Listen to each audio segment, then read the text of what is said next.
Bunlar ne bilimler? Bu kaldı yukarı diyor. Kəşfiyyat, psixologiya, Hani keşfiyat yazmışlar. Azerbaycan Ha, dilinde keşf- keşfiyat. kəşfiyyat, düzdür. Ben soruşuram niye keşfiyat yazmamışlar? Şirkten Ha? şirk değil.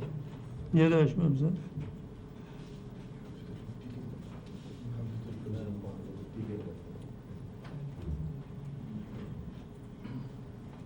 Taktik var.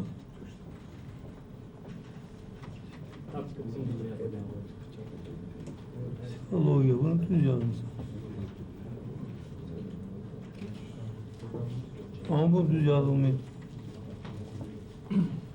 Ola bilər kimsə ləhcəsi belədir, keşfiyat. Ama Azerbaycan'da keşfiyatdır. Hepsi programın içinde yok. Programı yeniden yüklememiz lazım. Yükleme lazım. Yüklemek lazım. Evet. Bunların dilleri düz olmuş. Götür bu şirketi.